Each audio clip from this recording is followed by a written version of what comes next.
ACM zero turing karon le ta ama sain thlir tu te in zava in che bai ka bu ko cheu he kan ma ACM na bol lo sang te alo in chop le ta he kan ACM na bol lo mang tang kai hian in alu siam dan kan zero le nga alu siam dan a po hian in kan episode masalama te po khanin a chi sang in a siam dan kan lo zero to a changin tiang hanin kan kanga shallow fry deep fry te tiang hanin a changin kan roast soma khami ba ka khanin a siam dan hi a chi sang aloma chung zinga mi pakhat chu kan zir ho lenga ta hianin hei kan bake na turania a kan alu pan te ting a kan zayanga chuan tai kan phanga a chunga sauce kan tel doni white sauce kan siam dona white sauce chu tam tak te pon a siam nan kan man thin kha then kha chuan in cheese ten kan siama ti khan cheese sauce white sauce rang khanin cheese sauce te kan siama teng khanin a siam chho the kha tam em a bechamel sauce te pok an ti boka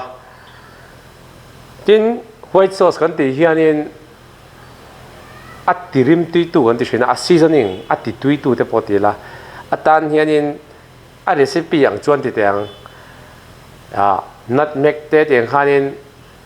a sang bay leaf kan tia tespata kan tiang chi te kha kan phang thina amara chu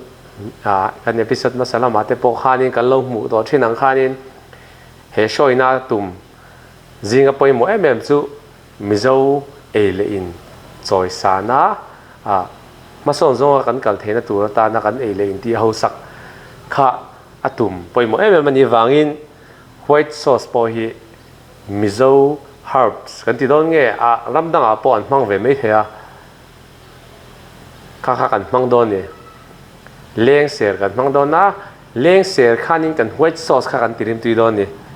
heta hian kan leng ser hi a dry forming kan ne ya hei kan phora wa te khanin kan ta tha chu kan hmang don na leng ser hi nam dang hian an ei lo chu kan ti thei bik lo nga ma lo chu mizo e yang em hianin an ei lo mai thenia chan chu ACM recipe te khateng khanin khan en ko le hianin he leng ser kan man thinang hi atam lo em ni amaro chu mang hi chu anom ve nge in karinga pepon amaro chu hriat thei chi da chuanin ala komon lo em ma he kan leng ser hi kan ti lara kan ti hausak kan ti don nge kan ei tur tam taka hianin dinan namdang cho ei tur kan siam thina te bo hianin han tel taila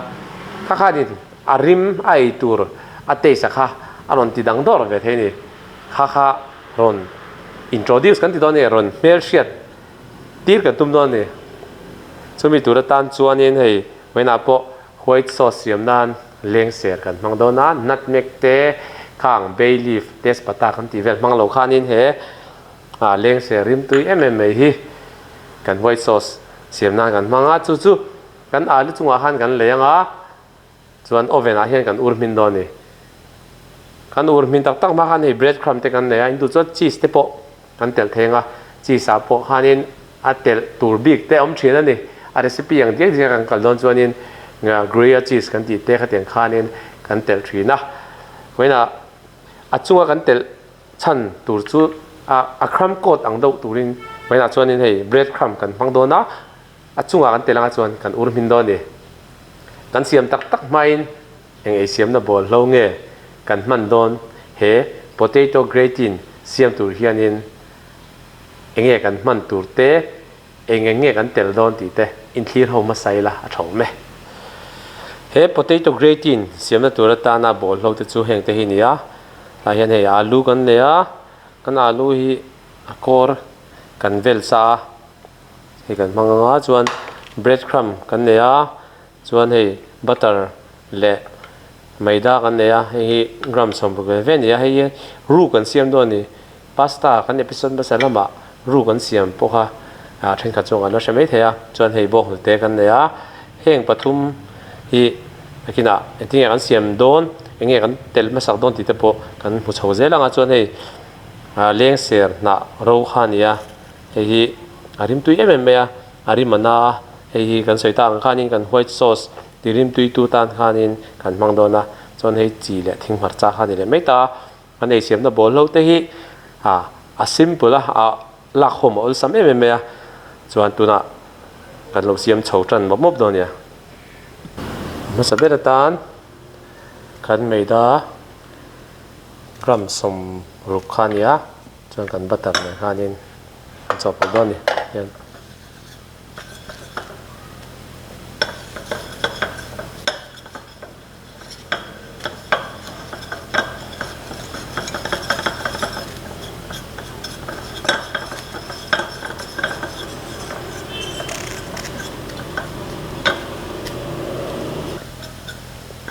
hei kan ru khania chuan bông te do ni kan bông te gram za som li ania a gramin kan bu ka ke ka chok char charanga alo cha do ni alo thik do ni kan so si kan mei hi kan si ma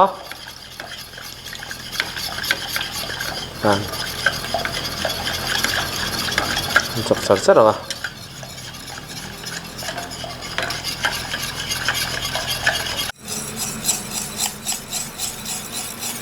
tian kan bông te chu aron sau chuak ta aron sau tran ta ti tiang chang hu kan hmong khuan in aron thik to ni aron cha to a hemi huna tak hian in chi tlem te kan te langa chi chuan thing mar cha te lenga chuan kan leng se ri kan te to ni atirim nam to vel dur kha ni do na a dry form khania ari mana em ni kan white sauce arim tui do ni eron chokonga ho athik dan khu to ke me a ho ai chin do ni leng se ri mana ma kan to veo cho kan off ri nga kan alu hi kan lo chan sin do ni cho kan alu hi chu tian asin te anga tia chan top hi ni me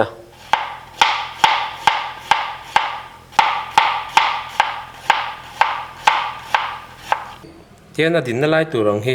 a in nga na tur ti jok tiang pan te in kan kata ti khan chuan te kan chan sin to mai do ni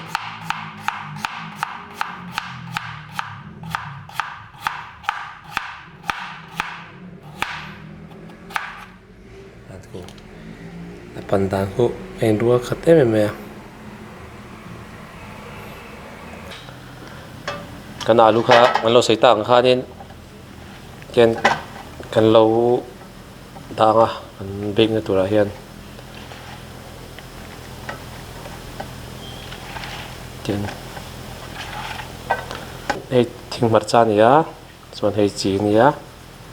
kan chopol do ni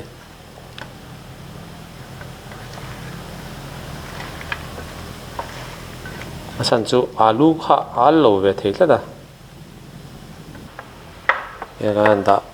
ngolem do nga chuan kan white sauce kha an lei lu do ni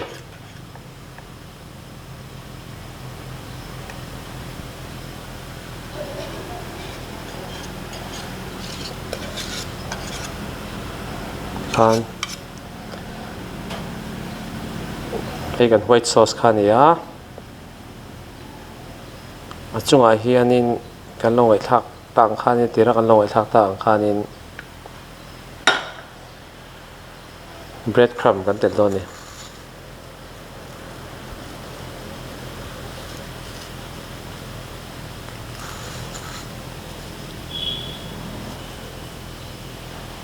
hian kan bread crumb chu kan han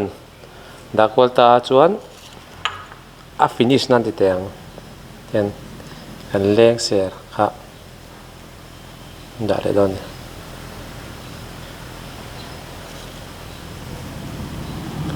chon oven a kan da lu tanga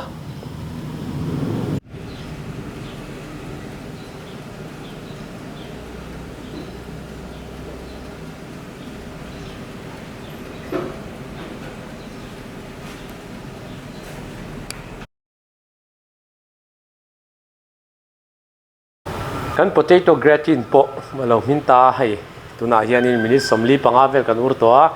180 degrees celsius a chuan kan han la chuanga kan en chin don ni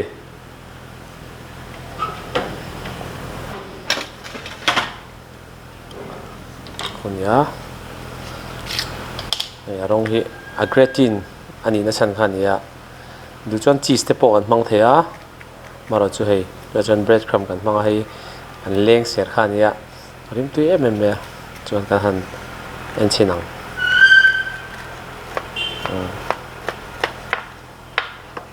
a bol lo te hi kan lo mu tang khanin siam har sa lo te ni hloma an alu po min tha em me chuan kan han la chuak nga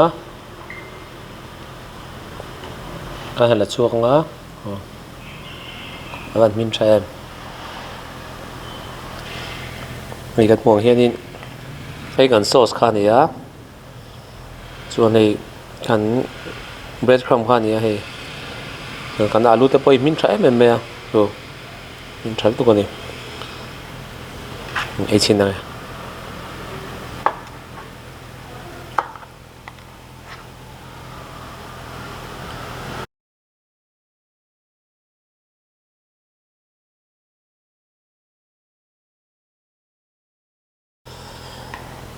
kan potato gratin white sauce mizowina kan herbs nei kan chuan jing mi te ne na han siam pol chu kan lo siam minta a siam dan te pok kha kan lo bunga siam har salo em me a tin tu na hanin ka leng ser kan telta leng ser te po hi chomle na zonga chon tel chi ni chong lo a in me ve to hlek khaw ma chu tiang jinga chuan tu na kan siam te po hi a in me arima kan lei chi lo na arim aron chuak shim phim po hi a in kop fu ni kan white sauce nei khan bechamel sauce te pok an ti khan ya nei chin nga